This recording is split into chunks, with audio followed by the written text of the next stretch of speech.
नमस्कार, मेरा नाम अपर्णा गुप्ता है और मैं एक क्लिनिकल साइकोलॉजिस्ट हूँ। आज मैं आपको कोरोना की इस मुश्किल घड़ी में उससे बढ़ते मानसिक अवसाद या मानसिक तनाव से कैसे बचें, उसके उपाय दूँगी। जैसा कि आप सब जानते हैं कि कोरोना की वजह से हमारे रूटीन में बहुत बड़ी डिस्ट्रप्शन हुई है। फॉर एग्ज़ाम्पल, हम पहले बाहर जाके काम करते थे, लेकिन आजकल हम हमारे स्पाउसेस के साथ यानी कि हमारे हस्बैंड्स या वाइफ्स के साथ घर पे ही कंप्यूटर के थ्रू काम कर रहे हैं। बच्चे जो पहले स्कूल में जाते थे वो भी घर पे बैठ के ही कंप्यूटर पे ऑनलाइन क्लासेस ले रहे हैं। साथ ही कुछ लोग ऐसे भी हैं जिनके पेरेंट्स भी साथ में रहते हैं।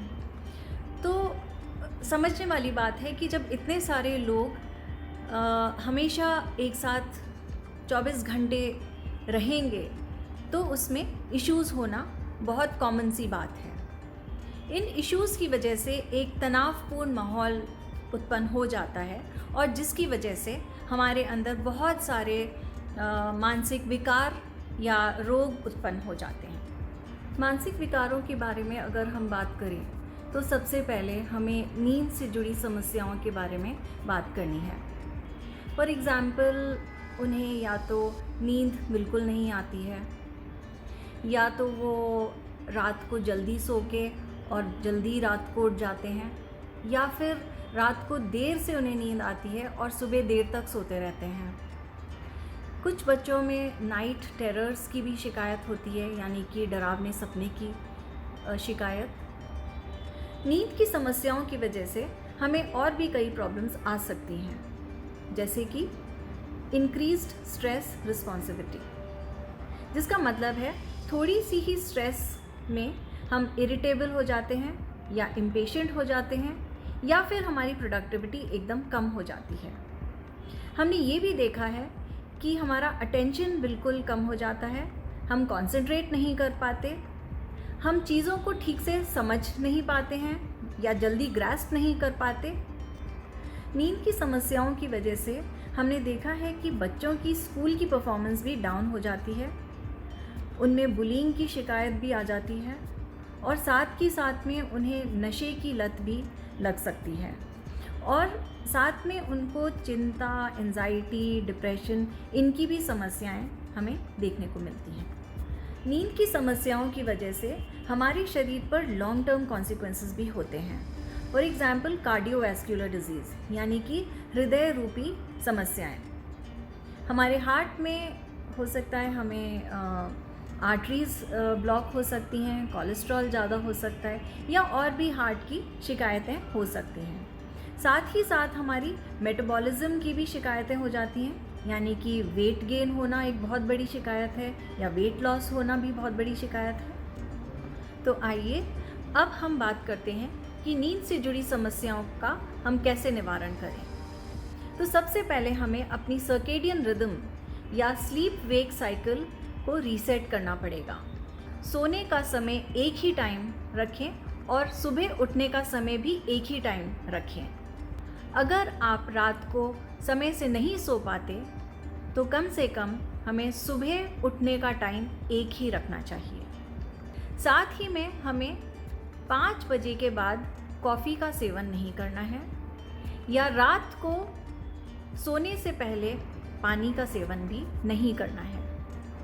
तीसरी बात हम ये देख सकते हैं कि स्क्रीन एक्सपोजर हम जितना कम कर सकें रात को उतना बेहतर रहेगा। और ऑफ कोर्स अल्कोहल ड्रिंकिंग बिल्कुल नहीं होनी चाहिए रात को, क्योंकि उससे भी हमारी स्लीप में डिस्टर्बेंस होती है। ब्रेन को रिलैक्स रखने के लिए अगले दिन की जितनी भी गतिविधियां हैं उसके लिए आप एक टू डू लिस्ट बना सकते हैं। कल के आने वाले क्रमों के ऊपर नियंत्रण कर रखा है। कोविड-19 पेंडेमिक में हमने देखा है कि बहुत से लोग एंजाइटी डिसऑर्डर से ग्रस्त हुए हैं, लेकिन एक एंजाइटी डिसऑर्डर जो हमें बहुत ज़्यादा तादाद में मिला है वो है पैनिक डिसऑर्डर। पैनिक डिसऑर्डर में जो सबसे कॉमन सिम्टम होता है वो होता है पैनिक अटैक। एक पैनिक अटैक बहुत सारे शारीरिक लक्षणों का मिश्रण होता है। लेकिन पैनिक अटैक से आपको घबराने की ज़रूरत नहीं है। पैनिक अटैक का निवारण बहुत आसानी से हो सकता है। तो सबसे पहले जब भी आपको पैनिक अटैक की समस्या हो तो आपको क्लिनिकल साइकोलॉजिस्ट से संपर्क बनाना होता है। काफ़ी सारी थेरेपीज़ हैं, जिनमें से सबसे पहले थेरेपी जो मैं बताऊंगी वो है कॉग्निटिव बिहेवियर थेरेपी या CBT फॉर शॉर्ट, जिसमें 2 कंपोनेंट्स होते हैं, कॉग्निटिव और बिहेवियर। कॉग्निटिव कंपोनेंट जो हमारे जो इरैशनल थॉट्स हैं, जैसे कि पैनिक अटैक होने पर ये सोचना कि मुझे हार्ट अटैक आ जाएगा या मैं मर जाऊंगा या लॉस ऑफ कंट्रोल हो जाएगा, तो कॉग्निटिव कंपोनेंट के थ्रू उसको हम टारगेट करते हैं।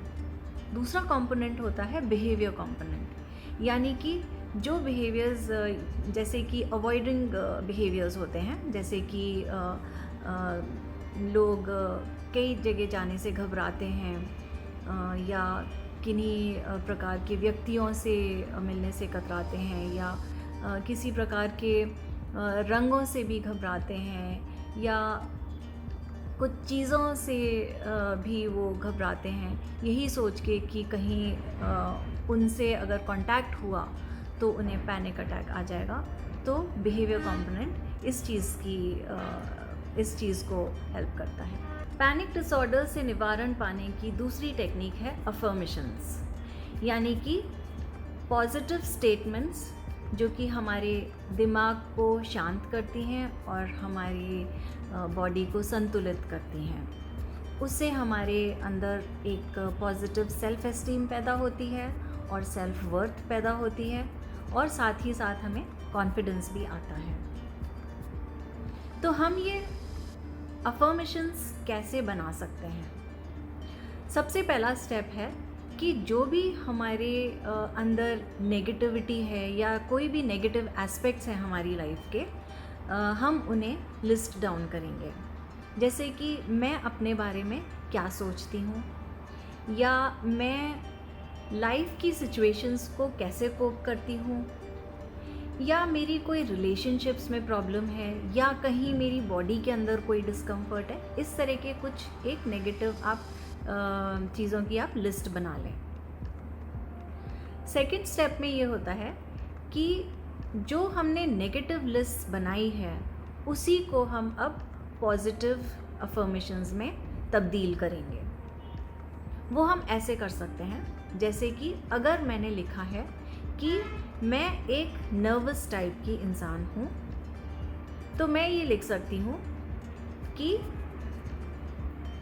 पॉजिटिव होना बहुत आसान है और मैं अपनी पॉजिटिविटी से नर्वसनेस को हटा सकती हूँ। इसका थर्ड स्टेप है, जो भी हमने पॉजिटिव अफर्मेशंस अब लिखे हैं उनको हम रिपीट करें, या तो हम लिखें या फिर हम उनको बोलें, या रात को हम उनका एक जैसे मंत्र का जाप होता है उस तरह से उन्हें रिपीट करके सोएं। इसका फोर्थ स्टेप होता है कि बॉडी में पॉजिटिव अफर्मेशंस को एंकर करना, यानी कि लेट्स से कहीं आपको बॉडी में डिस्कम्फर्ट हो रहा है तो आप उधर अपना हाथ रख लें और जब आप सांस अंदर लें और पॉजिटिव अफर्मेशंस दोहराएं तो ये सोचें कि इसके साथ साथ आपकी जो बॉडी में डिस्कम्फर्ट हो रहा है वो भी निकल रहा है। और फाइनली जो फिफ्थ स्टेप है वो है कि हम पॉजिटिव अफर्मेशंस को किसी एक्सटर्नल सोर्स के थ्रू हम उन्हें लें। तो यानी कि हम किसी और से भी हम ये पॉजिटिव अफर्मेशंस बुलवा सकते हैं और हम सुन सकते हैं, या हम अपनी आवाज़ में या किसी और की आवाज़ में भी रिकॉर्ड करके हम ये पॉजिटिव अफर्मेशंस सुन सकते हैं। पैनिक अटैक से निवारण पाने की तीसरी टेक्निक है ग्राउंडिंग एक्सरसाइजेस। ग्राउंडिंग एक्सरसाइजेस और कुछ नहीं बल्कि योगा एक्सरसाइजेस होती हैं अलग अलग तरह की, जो कि आपको यूट्यूब वीडियोस में मिल जाएंगी, जिससे हमें या हमारी बॉडी को या ब्रेन को एक सुरक्षा का आभास होता है। ग्राउंडिंग यानी कि एक सेंस कि हमारी बॉडी ज़मीन से जुड़ी हुई है या हमारी बॉडी सपोर्टेड है। तो जब हम ग्राउंडिंग एक्सरसाइजेस करते हैं तो उसे इंसान को एक सुरक्षा का आभास होता है। पैनिक डिसऑर्डर से निवारण की चौथी टेक्निक होती है डीप ब्रीदिंग। जैसे कि हम 4 to 6 काउंट करके अपनी ब्रीदिंग साइकिल करते हैं। फॉर एग्ज़ाम्पल, जब हम सांस अंदर लेंगे तो हम 4 तक गिनती गिनेंगे, 1 2 3 4। फिर 2 तक गिनकर हम सांस रोकेंगे, 1 2, और फिर 6 काउंट्स तक हम सांस एक्सहेल करेंगे या सांस बाहर छोड़ेंगे, 1 2 3 4 5 6। इस प्रक्रिया को हम कहते हैं 10 second breathing cycle with 2 hold. जैसे जैसे इसको दोहराते रहेंगे, इसे करते रहेंगे, दिन में 5 से 6 बार अगर हम करते रहेंगे 2-2 3-3 मिनट तक, तो आपको 1 वीक में ही आपको फ़र्क पड़ जाएगा अपने शांति या काम महसूस करने में। अब मैं आपको एक ऐसी टेक्निक बताऊंगी जिसे कहते हैं माइंडफुलनेस मेडिटेशन। माइंडफुलनेस मेडिटेशन का मतलब होता है पूरी तरह से अपने अंदर जो हो रहा है या अपने आसपास जो चल रहा है उससे जागरूक हो जाएं। और जितना ज़्यादा हम जागरूक होते हैं उतनी ही ज़्यादा हमें अपने अंदर से सिचुएशन को कंट्रोल करने की एक शक्ति मिलती है। हमें अपने खुद के रिस्पॉन्सेस रेगुलेट करने की भी एक ताकत मिलती है कि किस तरह से किसी भी सिचुएशन में हम अपने आप को हैंडल कर सकें या अपने इमोशंस को हैंडल कर सकें। उससे हमें बहुत बहुत फ़ायदा मिलता है।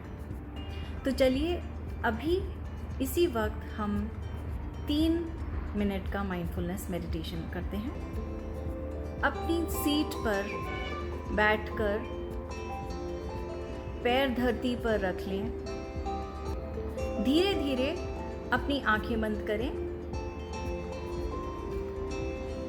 और अपना ध्यान सांस पे केंद्रित करें। मन में अगर कोई विचार आए या शरीर में कोई सेंसेशन महसूस हो, अपने आप से कोई सवाल ना पूछें कि क्यों मेरे मन में ये ख्याल आया, और फिर धीरे धीरे अपना ध्यान फिर से अपनी सांस पे केंद्रित करें। और अब अपना ध्यान सांस पर से हटा लें और वापस इस कमरे के अंदर धीरे धीरे ले आएं। और जब आपकी इच्छा हो अपनी आंखें खोल लें। आपको ज़रूर ये मेडिटेशन करके अच्छा फील हुआ होगा, इसकी मैं कामना करती हूँ। और जैसा कि पहले मैंने कहा है कि आप इसे रोज़ 3 मिनट तक या 5 मिनट तक इसका अभ्यास करें, तो आपकी लाइफ में आप डेफिनेटली चेंजेस देखेंगे। न्यूज़ का एक्सपोजर लिमिटेड रखें। दिन में सिर्फ 2 ही बार न्यूज़ देखें, क्योंकि बहुत न्यूज़ से ज़्यादा एक्सपोज होने की वजह से हमारा माइंड एकदम कंफ्यूज हो जाता है कि हम क्या समझें या क्या सुने या क्या हम माने। और साथ ही में एक दहशत का माहौल पैदा हो जाता है हमारे अंदर भी और हमारे आसपास के लोगों में भी ये फैल जाता है। इसलिए न्यूज़ का इंटेक आप लिमिटेड ही रखें। अब मैं आपको कोविड-19 पेंडेमिक में होने वाली प्रॉब्लम से निकलने के लिए जनरल टेक्निक्स बताऊंगी। सबसे पहले setting up of smart goals. Smart यानी कि एक एक्रोनिम है जिसमें कि S का मतलब है स्पेसिफिक। गोल्स स्पेसिफिक होने चाहिए, यानी कि ठीक तरह से डिलिनिएटेड होने चाहिए। M का मतलब होता है मेजरेबल। कोई भी गोल जो होता है उसको मेजर करना होना चाहिए, वो मेजरेबल होना चाहिए, वरना वो गोल नहीं होता है। मेजरेबल यानी कि हमें कैसे पता चलेगा कि हमने वो गोल अचीव कर लिया है? ए का मतलब होता है अचीवेबल और आर का मतलब होता है रियलिस्टिक। ए और आर यानी अचीवेबल और रियलिस्टिक दोनों हैंड टू हैंड चलते हैं। यानी कि आप ऐसे गोल्स बनाएं जो आप अपनी क्षमता के अनुसार पूरा कर सकते हैं। ओवर एम्बिशियस अगर आप गोल बनाएंगे तो आपको एंजाइटी या डिप्रेशन हो जाएगा, क्योंकि आप उनको अचीव नहीं कर पाएंगे। इसलिए गोल्स अचीवेबल भी होने चाहिए और रियलिस्टिक भी होने चाहिए। और फाइनली टी यानी कि टाइम बाउंड। किसी भी गोल को सफल होने के लिए उसका टाइम बाउंड होना बहुत ज़रूरी होता है। अगर टाइम नहीं होगा तो हमारा गोल कभी भी फिनिश नहीं होगा। और हमें अगर सेट डेडलाइंस होंगी तो हम उसी तरह से उसी पेस में चल के हम एक्शन ले पाएंगे। सेकेंडली, हमें ये ध्यान रखना चाहिए कि हमें अपने आप को भी डीक्लटर करना है। अब डीक्लटर का मतलब होता है अपनी सराउंडिंग्स को बिल्कुल अच्छे तरह से साफ़ रखें। जो वहाँ पे सामान है उसको फैला नहीं रहने दें, उसे बिल्कुल समेट के रखें। और डीक्लटरिंग सिर्फ सराउंडिंग्स की ही नहीं होती है, हमारे माइंड की भी डीक्लटरिंग होती है। माइंड को हम डीक्लटर नेचर में जाके कर सकते हैं, अलग अलग तरह के नज़ारे देखकर हम कर सकते हैं। हम मेडिटेशन या माइंडफुलनेस मेडिटेशन के रूप में भी हम अपने माइंड को डीक्लटर कर सकते हैं। अपनी फैमिली से क्वालिटी टाइम स्पेंड करके हम डीक्लटर कर सकते हैं। साथ में एंटरटेनमेंट या लेजर टाइम भी अपने रूटीन में रखें तो माइंड बहुत अच्छे से डीक्लटर हो सकता है। फाइनली मैं ये बोलूँगी कि अपनी जो भी समस्याएं हैं उन्हें आप वेंट आउट कीजिए। आप अपने अंदर अपनी समस्याओं को बॉटल अप करके ना रखें। अगर आपके पास कोई फ्रेंड ना हो या अगर आपके पास कोई रिश्तेदार ना हो जो आपकी तकलीफ़ें सुन सकता है या जिसे आप अपनी तकलीफ़ें सुनाने में संकोच नहीं करते हैं, अगर ऐसा ना हो तो आप ज़रूर एक क्लिनिकल साइकोलॉजिस्ट की मदद लें। और अब मैं अपर्णा गुप्ता, क्लिनिकल साइकोलॉजिस्ट, आपसे विदा लेना चाहूँगी और साथ ही मैं आपको शुक्रिया कहना चाहूँगी कि आपने मेरा ये वीडियो देखा। और मैं आशा करती हूँ कि इस वीडियो में मैंने जो भी आपको तरीके बताए हैं कोविड-19 से निपटने के लिए, वो आप अपनाएं और आपको मनचाहा फल मिले। धन्यवाद।